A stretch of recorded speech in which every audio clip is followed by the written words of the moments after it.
Hello CLC Ajax, I'm Ejay, your urban missionary here in downtown Toronto. I want to thank you so much for your prayers and support, and I just thought I would update you on what life and ministry has been like for us here in downtown Toronto. I hope you enjoy. You know, it's hard to capture the past 6 months. COVID-19 definitely has changed a lot of how we function and how we live. But I think I just realized this week that I was just kind of reflecting on what's been going on, and I remember the early COVID days, the confusion, the hardship of having to change the rhythm of life. And I'm sure I'm not unique to everyone else, you know. All of a sudden, my normal things that I'm able to do, I can't do, and all of a sudden we're wrestling with stay-at-home orders, and for my wife and I, we have a toddler, and all of a sudden we're parenting full-time while trying to navigate doing ministry and doing online meetings.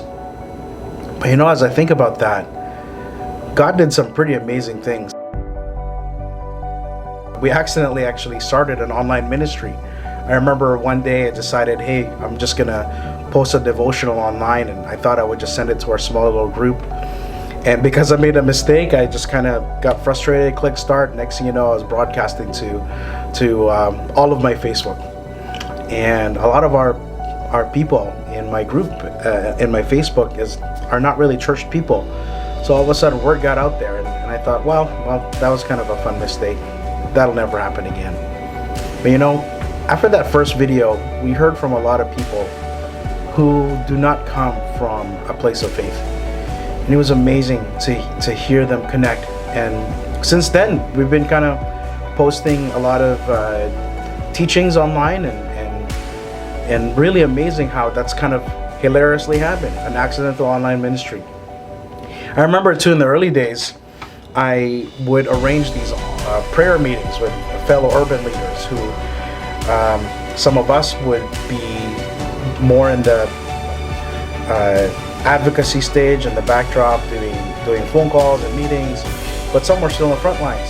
And I remember one of my friends, he's director of a shelter, and told me that, you know, due to a bunch of reasons, a bunch of his staff were actually unable to work, and that if he lost any more staff, they would have to contemplate possibly closing this men's shelter. And I remember as he said that, I kind of felt this nudge from the Holy Spirit saying, EJ, you need to respond. In the early stages of COVID, definitely it was dangerous.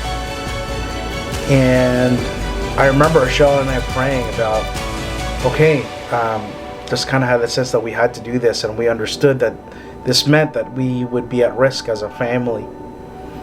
But then as I thought about it, I was actually at peace and realized that not only do I have to obey because the Holy Spirit was asking me to do this, but the most dangerous place is actually living outside of God's will. That if I actually decided to look after my own personal safety and the safety of my family, that was actually putting my own family in danger.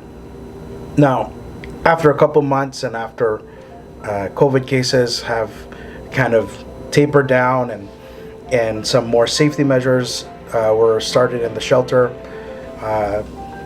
some staff were able to come back, and you know, after a couple months now, I'm grateful to have helped them for that season, and then now I'm no longer working a shelter. Those early days of COVID was like that, right? You just kind of figure out what to do. And now as we're in the middle parts, you know, navigating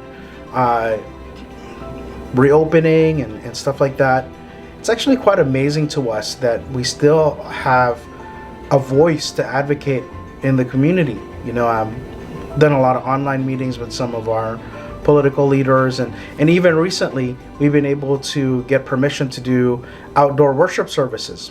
We've been doing it once a month, and I think our last one was quite a success. We had a lot of people surprised and grateful to hear music and join us, and they just waited at the back and asked for some song lyrics, and Actually, now we're waiting to see what's going to happen in our next one. It doesn't matter what kind of restrictions there are out there, but if you live as a person of the Holy Spirit, God is still inviting us to do some unique work. And definitely right now, some things are opening up. I had some great news last week. I'm able to do some one-on-one visits back in the South Detention Center, and so yesterday I was able to do my first visit, and it was so encouraging to see, one of my brothers, one of my disciples, and to pray for him and encourage him. But as we are still in this stage, I kind of recognize that we have to still continue serving God. A lot of the things we're doing now is just kind of sowing, and that if we are faithful to where God is calling us to do ministry, we would harvest later. Because one day our current reality is just going to disappear. This pandemic won't last forever. At some point in time, it's going to end. I'm not sure when it's going to end, but that doesn't mean it's not going to end. But I do pray that if we remain faithful, including myself, that if we remain faithful to God's call and we remain sensitive to listening to the Holy Spirit and living in obedience, that after COVID is done, I'm praying that my community and my neighborhood, my city, will transform, that something good is going to happen. And I'm grateful that even though we're going through hardship right now, there are still some good things happening. I pray our narrative of ministry here encourages you that something is still possible, that God is still at work, that COVID-19 is not the final word on all things. Jesus is still at work, that no pandemic can actually stop the work of the Holy Spirit, that literally even physical restrictions are incapable of stopping God to move through people's hearts. And I'm really praying that after this is all said and done, a lot of people are going to transform and realize that God is inviting all of us to be in a relationship with Him. God bless you, and thank you for tuning in.